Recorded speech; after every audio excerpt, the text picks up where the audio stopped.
Bismillahirrahmanirrahim. Assalamualaikum warahmatullahi wabarakatuh. Alhamdulillahillazi arsala rasulahu bil huda wa dinil haq liyuzhirahu 'alad dini kulli walau karihal kafirun walau karihal musyrikun wa kafa billahi syahida. Asyhadu an la ilaha illallah wa asyhadu anna Muhammadar Rasulullah.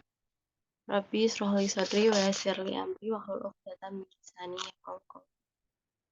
Alhamdulillah, pada kesempatan kali ini kami dapat eh, mempresentasikan hasil diskusi kami mengenai pengelolaan biaya pendidikan.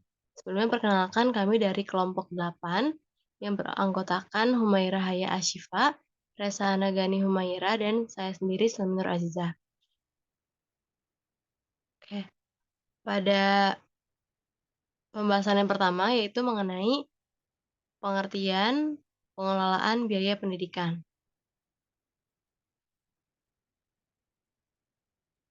Pengelolaan biaya pendidikan merupakan salah satu substansi pengelolaan sekolah yang akan turun menentukan berjalannya kegiatan pendidikan di sekolah. Kegiatan pengelolaan keuangan dilakukan melalui proses perencanaan, pengorganisasian, pengarahan, pengordinasian, pengawasan, atau pengandalian. Lalu ada tujuan dari pengelolaan biaya pendidikan itu sendiri. Yang pertama untuk meningkatkan efektivitas dan efisiensi penggunaan keuangan sekolah. Lalu yang kedua meningkatkan akuntabilitas dan transparansi keuangan sekolah. Dan yang terakhir ada meminimalkan penyalahgunaan anggaran sekolah. Ya, selanjutnya, prinsip pembiayaan pendidikan.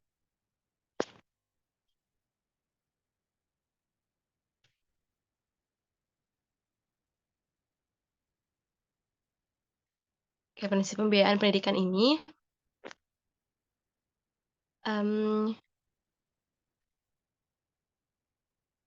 ada 3 yang bisa dibahas. Yang pertama ada optimalisasi sumber dana. Fungsi manajemen pembiayaan adalah bagaimana lembaga pendidikan mampu mengoptimalkan sumber-sumber pembiayaan pendidikan yang diperoleh. Lalu yang kedua ada alokasi. Alokasi dalam manajemen pembiayaan pendidikan merupakan proses financial decision. Disinilah kebijakan alokasi pembiayaan pendidikan ditentukan. Kebijakan dalam menentukan alokasi ini harus mengedepankan program prioritas dalam sebuah proses pendidikan. Yang terakhir ada distribusi. Distribusi ini merupakan proses penyaluran dana sesuai dengan alokasi yang telah ditentukan. Nah, untuk menjalankan fungsi manajemen pembiayaan secara efektif, maka perlu memperhatikan prinsip-prinsip yang menjadi dasar pengelolaannya. Di antaranya ada akuntabilitas. Akuntabilitas ini merupakan proses manajemen pembiayaan yang harus mampu mempertanggungjawabkan bagaimana dana itu diperoleh dengan digunakan baik kepada individu, organisasi, maupun kepada publik.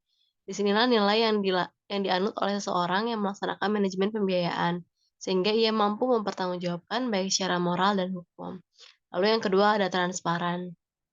Transparan ini artinya proses manajemen pembiayaan pendidikan harus dilakukan secara transparan dan mampu diakses oleh pihak yang berkepentingan. Prinsip ini bisa direalisasikan dengan menyusun laporan terhadap pengelolaan dana yang ada. Lalu ada integritas. Pelaksanaan manajemen pembiayaan pendidikan harus memiliki integritas, baik sistem yang dibangun maupun sumber daya manusia yang menjalankannya. Lalu ada konsistensi. Pengelolaan dana pendidikan harus dilakukan secara konsisten dengan tetap memperhatikan dinamika dan perubahan organisasi yang ada. Konsistensi ini juga disesuaikan dengan visi, misi, dan tujuan lembaga pendidikan yang telah ditentukan. Terakhir ada efektif dan efisien. Pengelolaan pendidikan harus dilakukan secara efektif dan efisien dan fokus pada tujuan yang hendak dicapai. Prinsip inilah yang akan menjadi indikator produktivitas lembaga pendidikan. Selanjutnya ada ruang lingkup pembiayaan pendidikan. Manajemen memiliki 3 tahapan penting, yaitu tahap perencanaan, tahap pelaksanaan, dan tahap penilaian. Ketiga tahapan tadi, jika diterapkan dalam manajemen keuangan, menjadi yang pertama ada penganggaran. Penganggaran merupakan kegiatan atau proses penyusunan anggaran dalam menentukan budgeting atau biaya satuan pendidikan yang terdapat 2 pendekatan, yaitu pendekatan makro dan pendekatan mikro. Lalu yang kedua ada pelaksanaan atau akunting. Akunting dalam bahasa digunakan untuk menggambarkan hasil kegiatan ekonomi. Dalam pelaksanaan keuangan sekolah dikelompokkan menjadi dua kegiatan, yaitu penerimaan dan pengeluaran. Adapun penerimaan keuangan sekolah dari sumber dana yang perlu dibubuhkan berdasarkan prosedur-prosedur pengelolaan yang sejalan dengan kesepakatan yang telah disepakati bersama dalam konsep teoritis ataupun peraturan pemerintah. Yang terakhir ada evaluasi atau auditing. Auditing merupakan suatu proses pengumpulan dan pengevaluasian tentang informasi yang dapat diukur mengenai suatu entitas ekonomi yang dilakukan seorang yang kompeten agar dapat melaporkan informasi yang dimaksud dengan kriteria-kriteria yang telah ditetapkan. Secara sederhana, proses pengawasan terbagi menjadi tiga, yaitu memantau atau monitoring, menilai, dan melaporkan. Pembahasan selanjutnya akan disampaikan oleh rekan saya. Oke, dilanjutkan mengenai pengelolaan keuangan sekolah. Pengelolaan keuangan ini dalam pelaksanaannya eh, dari pemisahan tugasnya yaitu yang pertama ada otorisator, yaitu pejabat yang diberi wewenang untuk mengambil tindakan dalam penerimaan dan pengeluaran anggaran.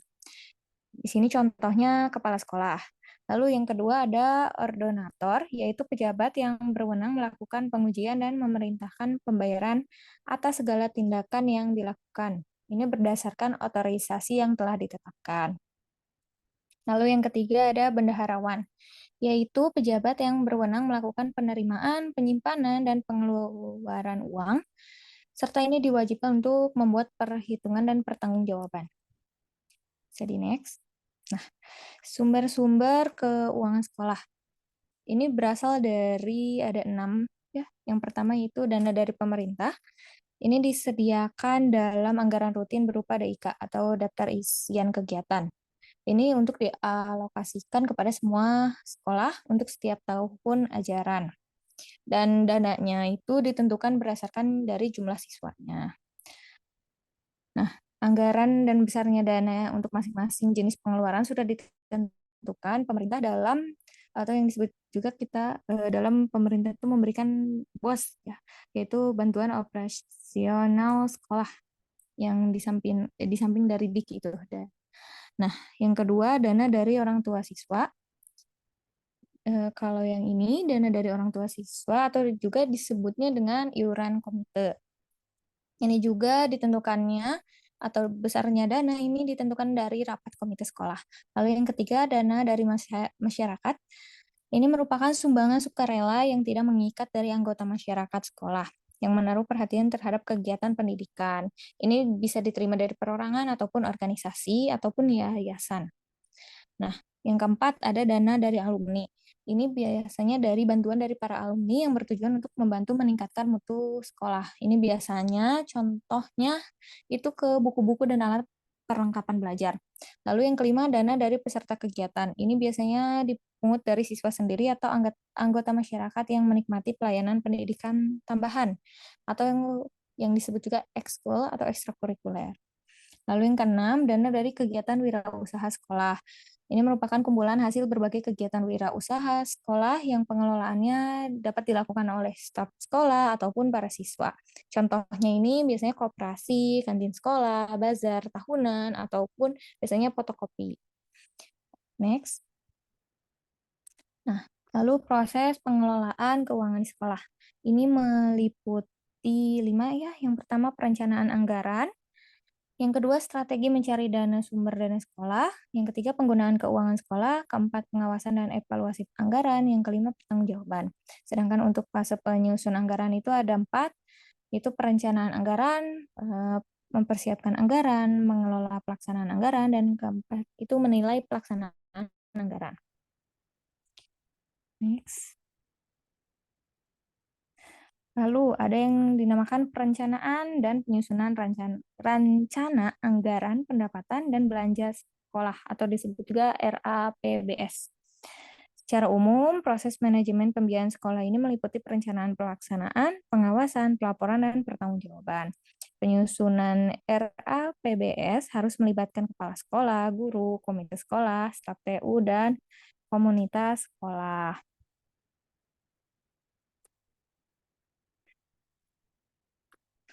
Nah, berikutnya bisa dilanjutkan oleh rekan saya. Silahkan. Nah, untuk selanjutnya yaitu prinsip penyusunan RAPBS. Yang pertama, RAPBS harus benar-benar difokuskan pada peningkatan pembelajaran murid secara jujur, bertanggung jawab, dan transparan. Lalu yang kedua, RAPBS harus ditulis dalam bahasa sederhana dan jelas dan dipajang di tempat terbuka di sekolah.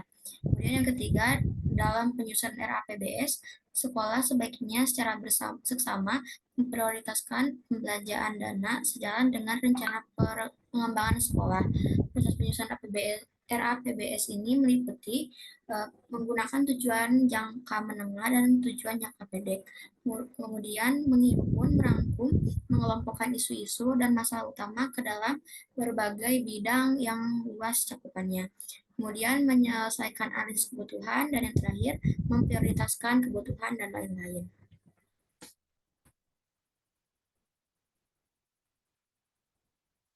Kemudian ada pertanggungjawaban sekolah.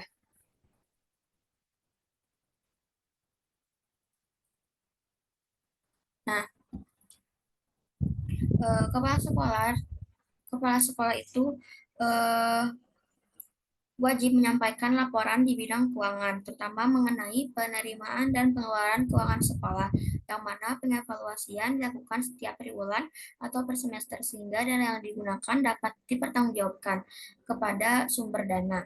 Adapun serangkaian pemeriksaan keuangan untuk memastikan bahwa yang pertama itu dana dibelanjakan sesuai rencana, kemudian yang kedua ada kelonggaran dalam penganggaran untuk pembiayaan pajak, yang ketiga pembelanjaan dilakukan dengan memanfaatkan sumber daya yang tersedia, yang keempat dana tidak dihabiskan untuk kegiatan yang tidak disetujui, dan yang kelima hasil analisis kebutuhan secara logis yang diklasifikasikan ke dalam kelompok staf materi, kurikulum, barang, jasa, pemeliharaan, bangunan, dan sebagainya. Adapun jenis-jenis pengeluaran dalam pendidikan, di mana dalam organisasi pendidikan, baik anggaran rutin maupun pembangunan, terdapat kategori pembelanjaannya, yaitu yang pertama, dana cadangan untuk keperluan khusus seperti dana sosial, biaya penerimaan tamu. Yang kedua, pembelian barang dan kesejahteraan personil. Yang ketiga, belanja untuk melaksanakan tugas barang yang habis pakai pada waktu pengajaran. Yang keempat, dana pengadaan media dan berbagai macam komunikasi. Yang kelima, biaya fasilitas air dan lampu. Yang keenam, pajak tahunan. Yang ketujuh, dana proyek, kontrak, dan dengan orang asing, termasuk pembelian alat dan konstruksinya. Yang terakhir, yaitu mengenai pengawasan keuangan pendidikan. Nah, pengawasan keuangan adalah suatu pemeriksaan yang terutama ditujukan pada masalah keuangan seperti transaksi, dokumen, buku, daftar, serta laporan, yang mana untuk memperoleh kepastian bahwa berbagai transaksi keuangan dilakukan sesuai dengan undang-undang, peraturan, keputusan, dan instruksi keuangan sesuai dengan Undang-Undang 1945 pasal 23 ayat 5, yang mengamanatkan bahwa untuk memeriksa tanggung jawab tentang keuangan negara diadakan suatu badan pemeriksa keuangan yang peraturannya ditetapkan dengan undang-undang. Hasil pemeriksaan itu diberitahukan kepada Dewan Perwakilan Rakyat. Jadi pengawasan keuangan pendidikan ini dapat dilakukan oleh Kemendikbud dan juga BPK. Kembalikan ke moderator. Baik, alhamdulillah. Terima kasih kepada rekan-rekan yang telah menyampaikan hasil diskusinya melalui presentasi ini. Mohon maaf bila ada kesalahan. Ditutup. Wassalamualaikum warahmatullahi wabarakatuh.